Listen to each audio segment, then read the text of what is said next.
السلام عليكم ورحمة الله. वालेकुम सलाम Sheikh. وعليكم السلام ورحمة الله وبركاته. أهلا أهلا, welcome. How's everyone doing? Alhamdulillah. Good to see everyone. Good to see you. Gublan, right? Gublan, Ali, Hussein, mashallah, Jessica, Kabir. Ahlan, ahlan. Rafiq, mashallah. Apologies for the confusion. But yes, we had Umrah.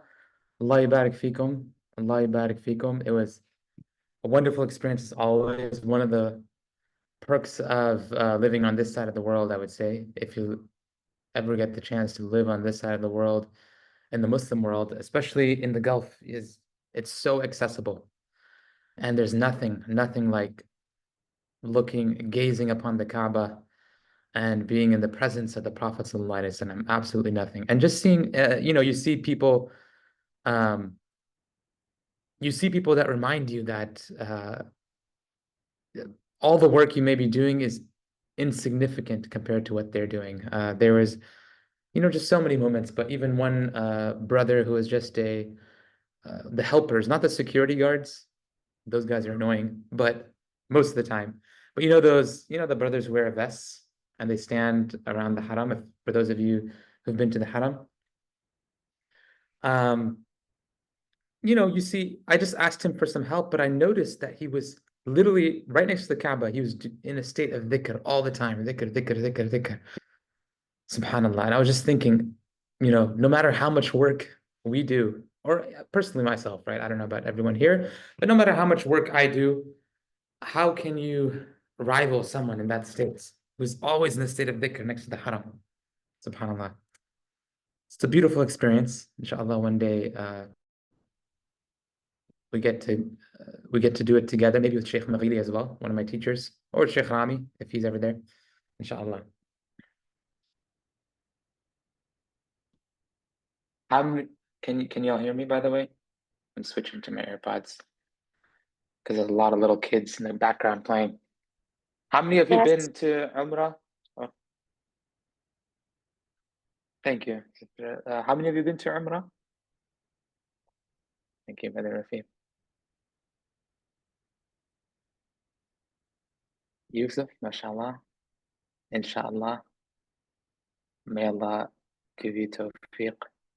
Sister Mahabba, may Allah accept. Sister Mona, mashallah. Beautiful. Yeah, and I think anyone could tell you who goes, it's incredible experience. I still haven't done hajj. So when the opportunity arises for that, inshallah, that's going to be an even greater experience. All right, inshallah, shall we go ahead and get started?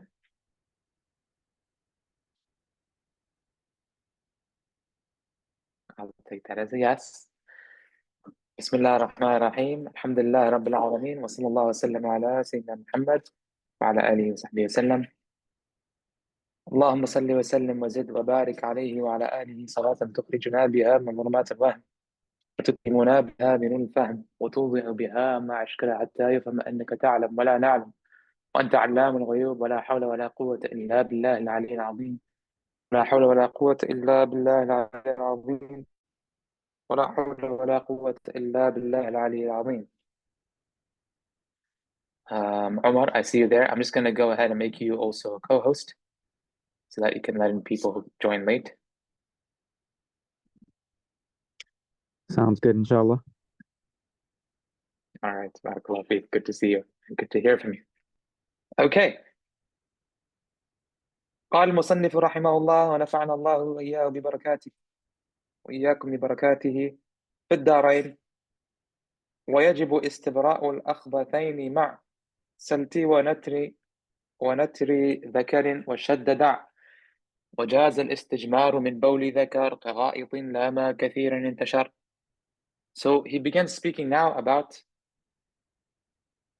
قضاء الحاجة and the adab and the etiquette of how one uses the restroom. The adab and the etiquette of how one uses the restroom. And something important to note here is, for many of us growing up in a Western audience, especially in the younger generation, because I know the older generation, from what I've interacted with them, even though non-Muslims, they have some level of etiquette. But the younger generation, those of us who grew up not too long ago or still growing up, it was very common in school to make bathroom jokes and make, jokes about, using the restroom, passing when, and it's become a joking matter. But in reality, when using the restroom, I would say Americans, especially, even compared to Europeans, have almost no etiquette and no cleanliness. And it's a tragedy because Umar radiallahu anh, he said regarding the adab and the etiquettes of Islam, that the Jews are jealous of us. The Jews are jealous of us because of our etiquette and adab in Islam. Why? Because Umar radiallahu anh and the Jews, they knew the value of this. They knew the value of knowing what to do in every single situation, even something as trivial or seemingly trivial as using the restroom. Knowing how to live your life according to a code that is beyond you and is beyond me and is beyond even the book Ibn Ashir and the scholar, but is divine. Even to the point of knowing what to do in the restroom. And so this is something that's not a laughing matter. And as Muslims, we don't laugh about it. We don't just talk very openly about it, especially, again, the younger generation.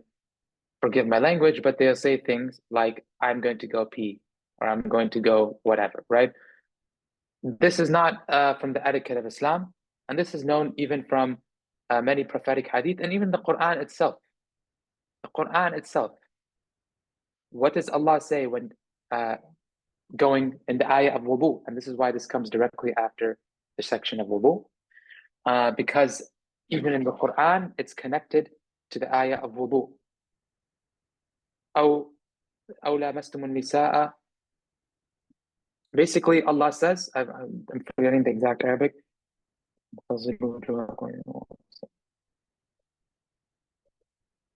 أو جاء أحد منكم من الغائط.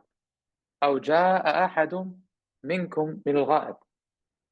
That if one of you come from the place that is a sunken land, from the place that is a sunken land.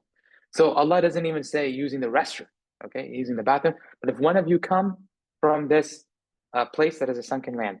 And why did Allah say that? Is because that's where that's where they used to use the restroom. They used to go outside. They didn't even have outhouses oftentimes. And I saw this personally even in Mauritania. Though they have outhouses there, once you leave the village, if you're on a journey, they just find a secluded spot and use the restroom. So Allah said, when you come from these secluded spots, then you owe wudu, right?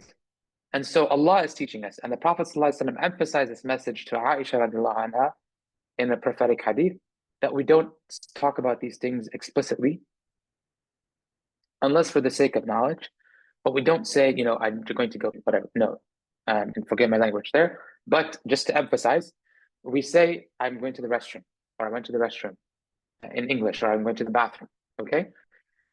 I know some of us, the older generation folks, even among the Americans, we have this etiquette, but unfortunately I have to say this because the younger generation often has lost that.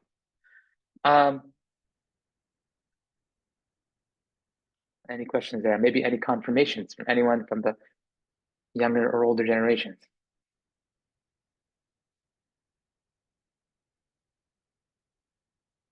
Let's see whether fiqh says truth. Excellent. Okay, so now in this Ibn Ashir, he doesn't mention all of the adab, but he mentions the key parts of it. What is fard ayn, what is an individual obligation?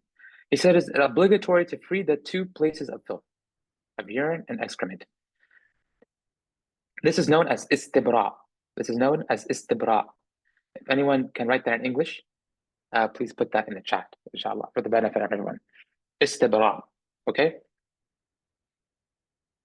And generally what istibra means is the cleaning of the two excretory canals, you could say, right?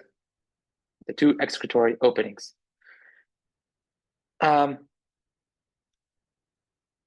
So, istibra'ul akhbatayn. Let me just close WhatsApp because it's very distracting. Istibra'ul akhbatayn is obligatory. And now, how can this istibra' be done? There is something specific to men only when they urinate, and then there's something that is generic to men and women in everything else, okay? So what is the thing that is specific to men only when they urinate? This is also known, so istibra' has two itlaqs, has two, there's two ways that the scholars use it. There's two ways that scholars use the word istibra'. The first is general. The first way they use istibra' is general. That is any cleaning, right? And then the second way is specific to what men can do here, right? When a man urinates, it is permissible for them to do istibra'. How? By applying pressure to the penis, basically using the thumb and the index finger along the urinary canal, and not to do it too much, right? As it says here, but not excessively, because this can harm you. And harming oneself or others is haram. So this can harm you. And this is line, Brother Rafiq, thank you for asking, line number 76. Line number 76. So using the thumb and the index finger, running along the length of the penis, and the other option is also, not the other option, but the other thing to be done is to also shake the penis slightly, okay? And so this is istibra' only for men, only when urinating, okay? And only if that urine has not spread too much, right? It has not spread abnormally. You know, for example, for some reason, if somebody is playing, or somebody is, the hand slips and the urine spreads elsewhere, that has to be washed off, okay? It's not enough to simply apply pressure and shake. Now, after that applying pressure and shake, there's something that needs to be done, and that is istijmar. That is istijmar, okay? And that istijmar is to take, and nowadays, toilet paper. In the back in the days, it used to be stones or leaves or whatever. But nowadays, it is to take toilet paper. It is to take toilet paper and dab the spot of the penis, right? Okay, so that's for men, urine only, okay? And that is known as istibra', and using the toilet paper is istijmar. Now, we're going to talk about the rest of the situations. Again, in summary, this whole process of cleaning oneself is obligatory upon men and women. And within them, there are specific ways that can be done. The first way that's permissible for men during urine only is the running the fingers along the length of the penis and shaking it, and then using toilet paper. Now, for the rest, and that's why it says it is permitted to use stones to clean urine from the penis, okay? It is permissible to use stones to clean urine from the penis. Now, that's the first way for men during urine only, okay? Now, Muhammad Yasin asked a good question with excellent timing. Excellent timing. Okay, actually, we'll say that till the end, just to keep it in order. Okay, how about for other situations? كغائط لا كثيرا انتشر. Now, for men and women, during defecation, okay, after defecating, it is permissible to use, once again, only toilet paper only toilet paper if with the condition لا ما كثيرا انتشر, as long as it has not spread excessively. Meaning the defecation was very little, and when you wipe with the toilet paper, you wipe 3 times, you no longer see a real effect on the toilet paper. Okay, nowadays the toilet paper is very easy to see no color effect on the toilet paper. Okay, in this case, it is permissible not to use water. It is permissible not to use water. So when is it permissible not to use water? Number one, for a man urinating, or for man and woman defecating, as long as it has not spread too much. That part clear so far? Okay, any thumbs up? You just have to give a thumbs up to make sure. Okay, excellent. All right, jazakumullah khair. Okay, so now, besides that, you must use water. You must use water. What is besides that? A woman urinating, or a man or woman if defecating, if it has spread a significant amount. Okay. So in those cases, you must use water. It's not an option to use only toilet paper. It's also not an option to use wet wipes. This is a common misconception. People say, oh, just carry around wet wipes. No, wet wipes are not water. In fact, in some cases, wet wipes are worse than toilet paper. The reason is because wet wipes, they'll spread the najasa. When he says right here, لا ما كثيرا انتشر, that as long as it is not spread excessively. Okay? So as long as it's not spread excessively, you can still use toilet paper. But if you use wet wipes, then that'll actually just spread the najasa. Does that make sense? Even though it may leave a nice smell or whatever, and in reality, it spread the najasa. And as we know, najas things, the asl is that they can only be removed by water. So this is an exception. All right?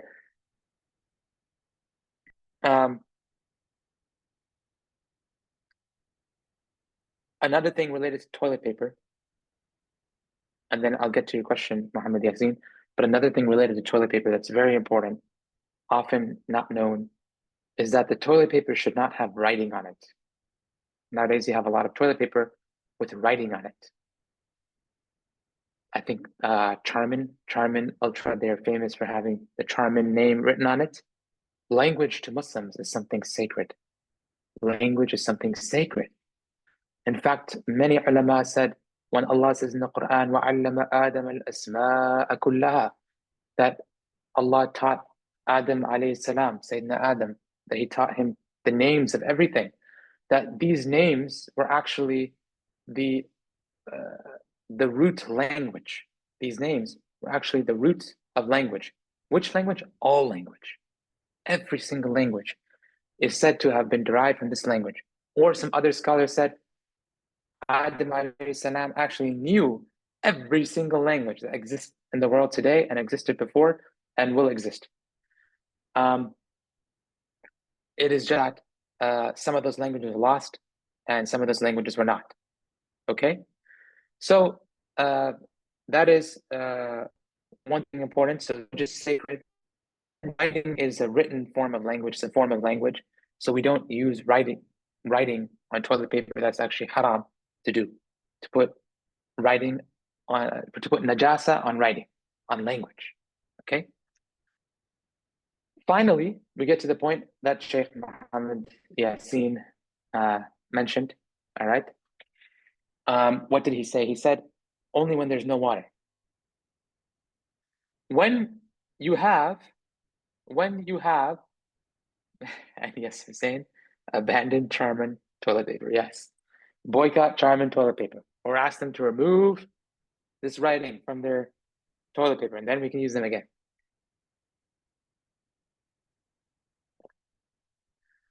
When so anyway, going back,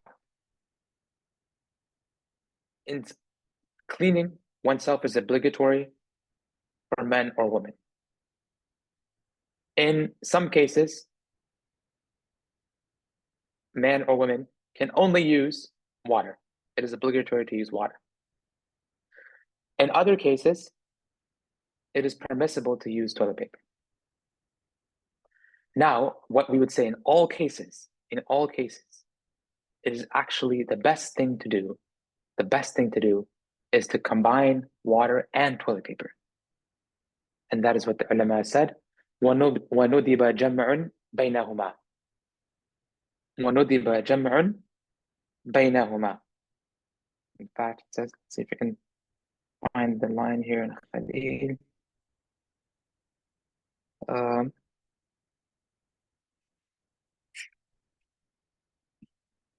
Yes. وَنُدِبَ جَمْعُ مَاءٍ وَحَجَرٍ.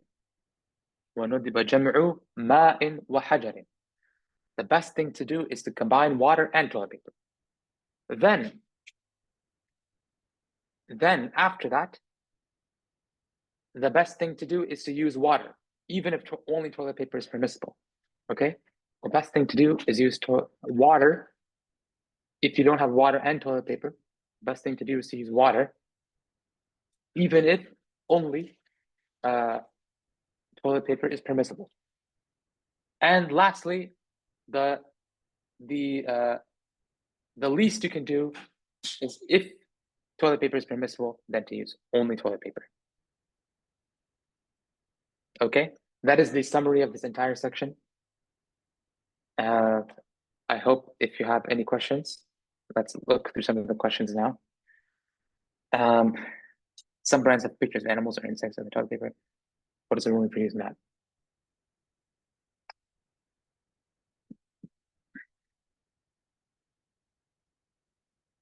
It's a good question.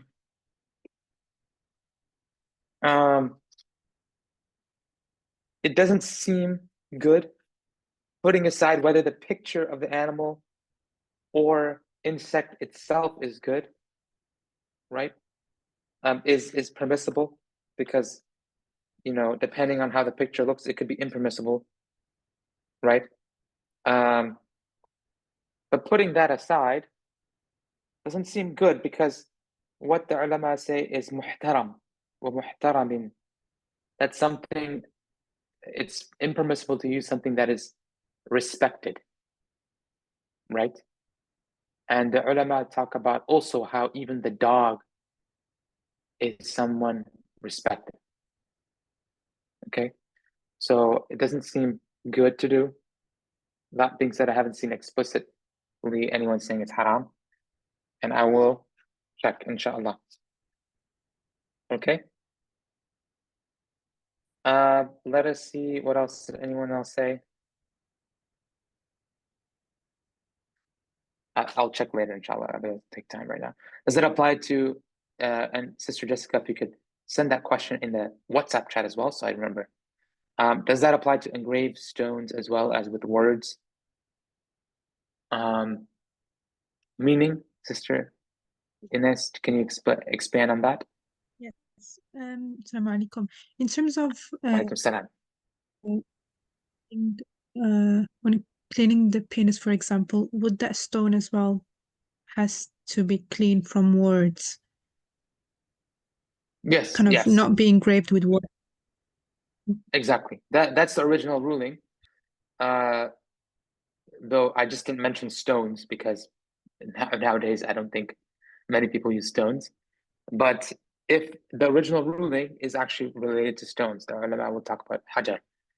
And so anything, whether it's stone, whether it's paper, whether it's toilet paper, whether it's paper towel, whether it's a leaf, it should not have writing on it.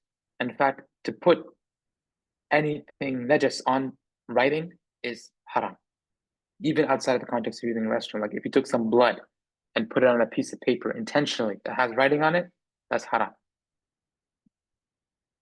Hussein says, I think almost have something on the paper. No, that's not true, Hussein. You haven't started shopping at Costco yet, maybe. I don't know if you're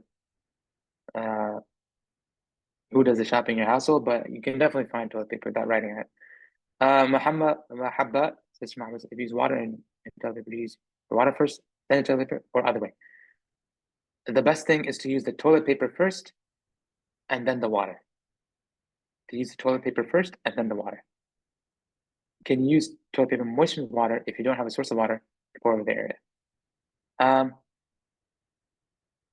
Yes, you can, but what you can do is if you don't have a source of water, you really don't, is you can take a paper towel, wet it a good amount, and then squeeze it for water.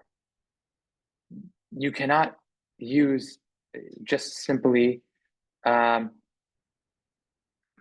wet toilet paper, wet paper towel, because again, that's like a wet wipe. And the ulama especially mentioned طاهر يابس لا مبتل, that it can't be, they explicitly mentioned it shouldn't be something moist because it spreads in najasa. If having limited water, do we choose wudu over istibra, or the opposite? If having limited water, do we choose wudu over istibra, or the opposite? You would choose, this is a good question. Give me a second here.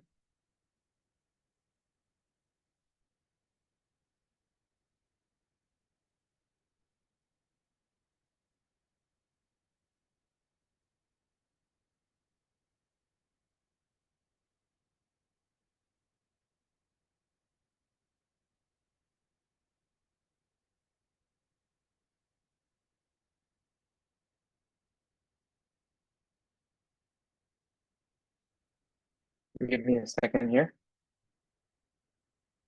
I may have the answer here.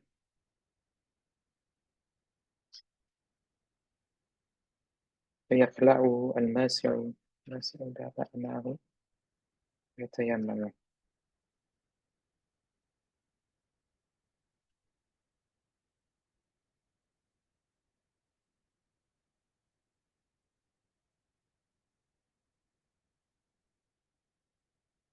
I don't have this answer. That is also an excellent question.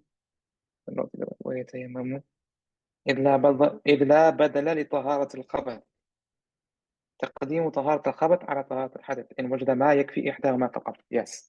So basically, you would do, if you only have enough water to remove the najasa, you remove the najasa and then do tayammum. And the reason is because wudu has a alternative, which is tayammum, whereas removing najasa does not have an alternative. Okay?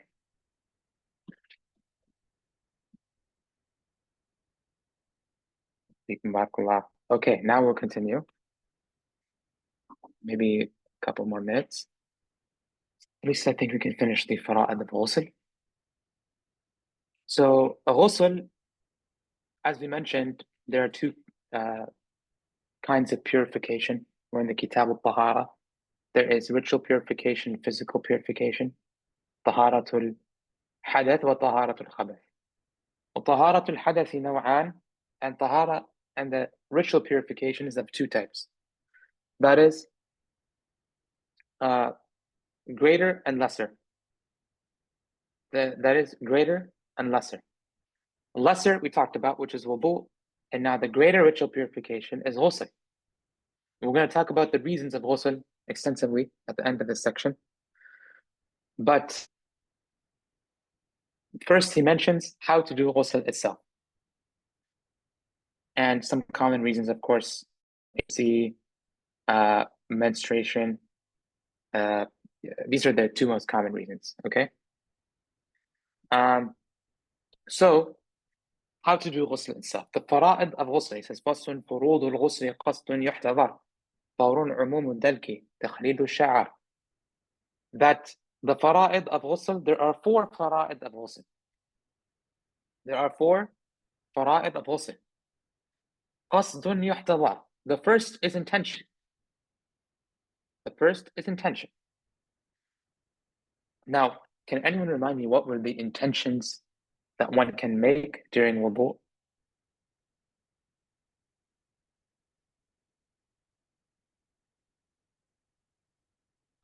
And while we're waiting, Sister Jessica, yes, is to prefer istibra over wudu, yes.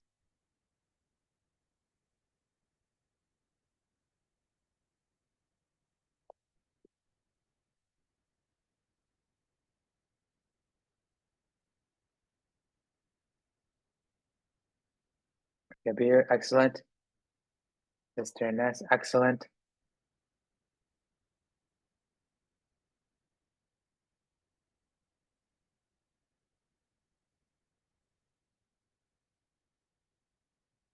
One more. I'm waiting for one more.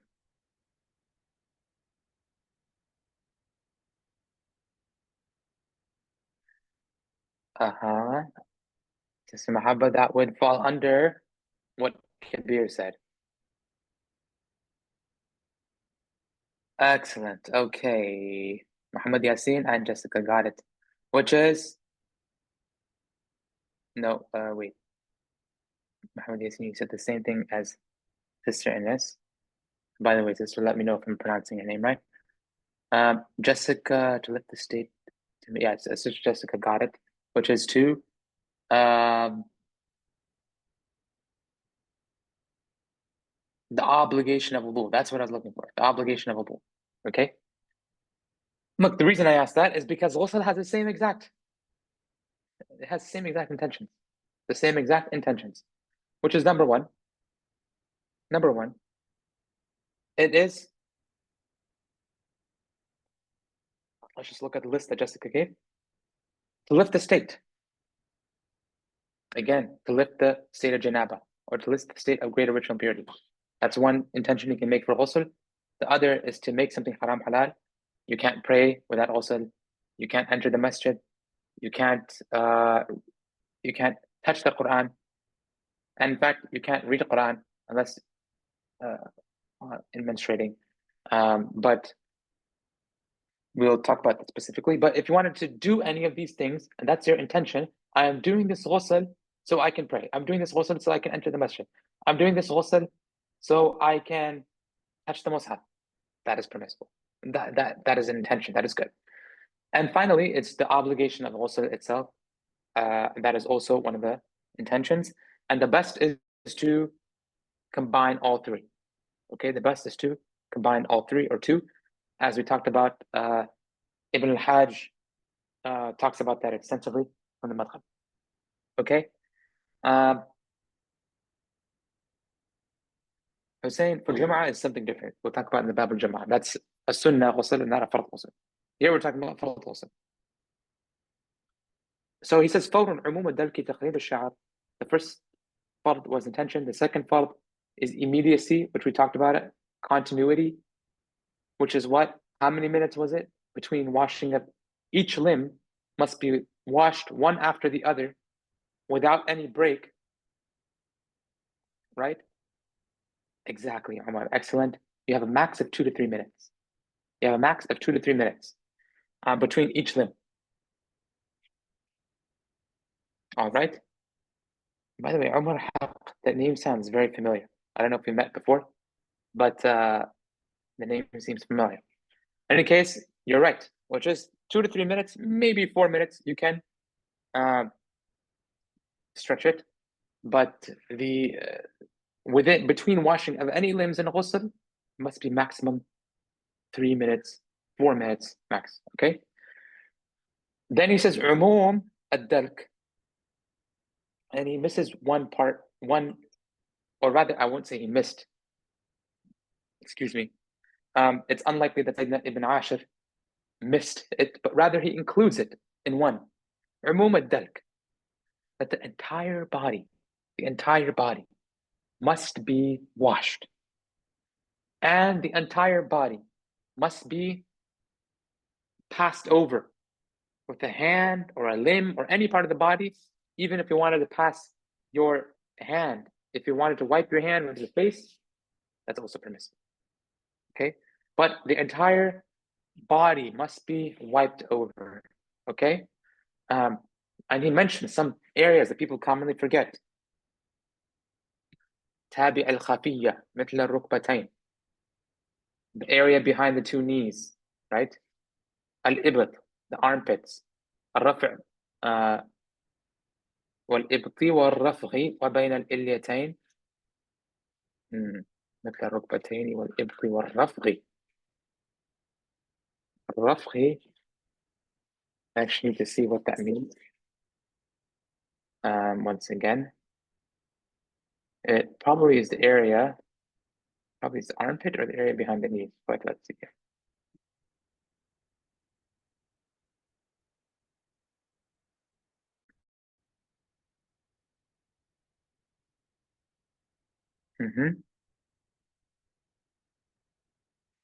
رفعي. Yes, the area between the thighs. The area between the thighs. Okay? Okay, you could say the groin area. And that's not in the translation, actually. Then he says the junction. Oh, yeah, he did. Yeah, sorry. The junction of the thighs but the buttocks. بين الإليتين, actually between the buttocks is the more accurate translation. Okay? Between the buttocks. وصل لما عسر بالمنديل. Basically, he's saying, don't forget about any of these parts. وصل لما عسر بالمنديل ونحوه كالحبل والتوكيل. And this is probably one of the hardest areas to wash, and which is why it's one of the reasons that every Muslim should be fit. Every Muslim should, be stretched and have good posture and flexibility. Nowadays, once again, the younger generation around the world, really around the world, even in the Muslim world, the Western world, secular world, wherever, everyone's just hunched over a computer, playing video games or a phone. And, they find it so hard to come out of this position and just, be normal. They find it so hard. You have the kids, these I've kids, you can't even touch their toes. Why? Because they haven't, they're not going outside. They're not playing. I'm not talking about the kids with some kind of disorder. That's fine. May Allah give them shifa and healing. But I'm talking about normal kids. They're sitting all day on the couch or sitting all day at the gaming chair, especially the boys, and they can't even reach down and touch their toes. So part of that, and so what happens is they can't even reach their back during ghusl, right? You can't reach their back during ghusl. So that is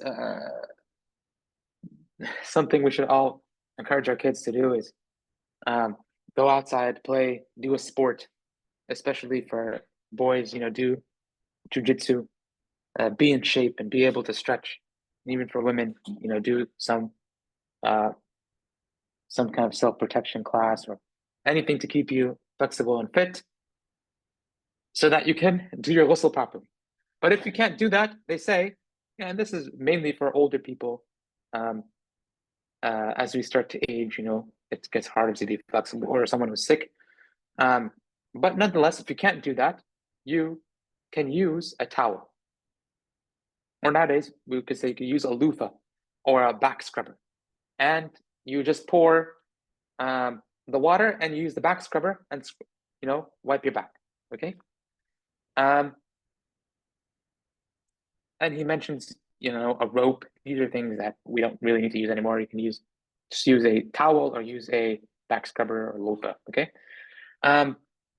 Or have someone else do it with tawkili.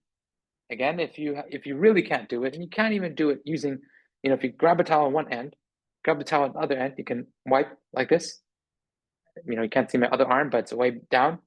You can wipe back and forth as we do maybe wipe water.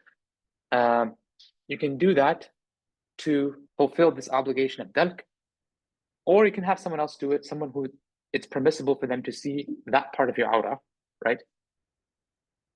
So for the back, most likely that's just the husband and the wife.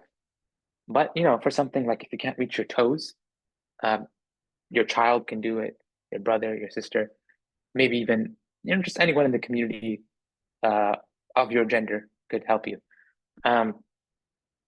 So that are the fara'id of ghusl. We'll stop there for today, and we'll continue next time, inshallah. Let me see what any questions people have. Is it necessary to use the inside of the hand for ghusl? The water should be flowing through.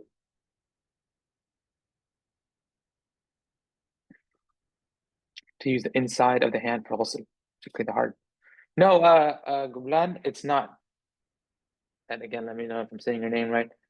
But it's not necessary to use the inside of the hand. That's the difference between wudu and ghusl. For wudu, many ulama say it's necessary to use the inside of the hand.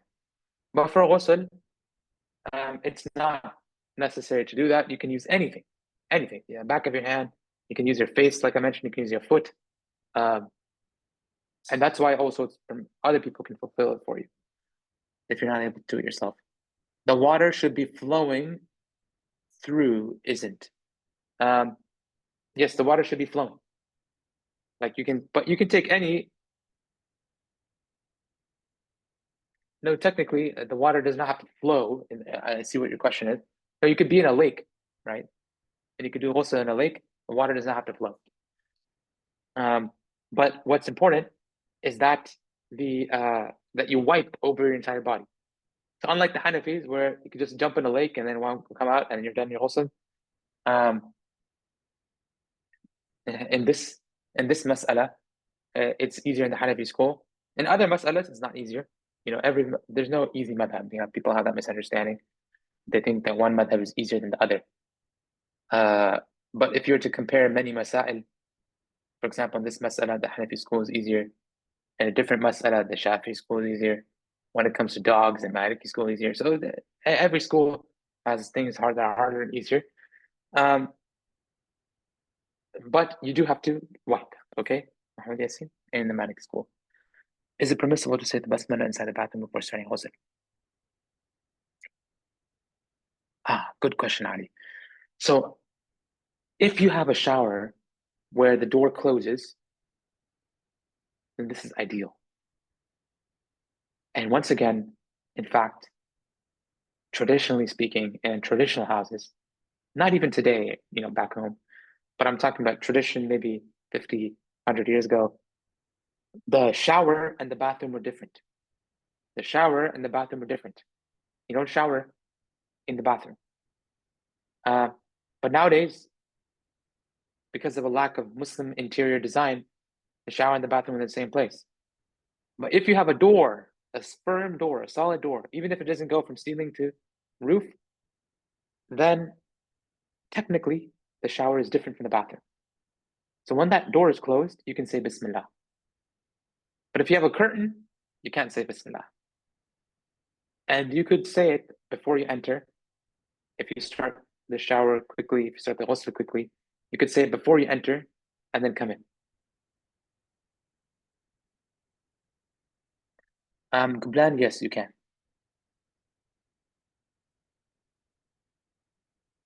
Hussein saying they are like that in France. You're saying the shower and the bathroom are separate? I don't know. I visited France. I didn't see it. Yeah, it's whenever we go there, and there's the toilet, and then there's the bathroom with the sink and the shower in there. MashaAllah. Okay. See, as you can see, as I was saying before, the Europeans, much better than the Americans when it comes to cleanliness and etiquette at the bathroom in general. So that's good. That's very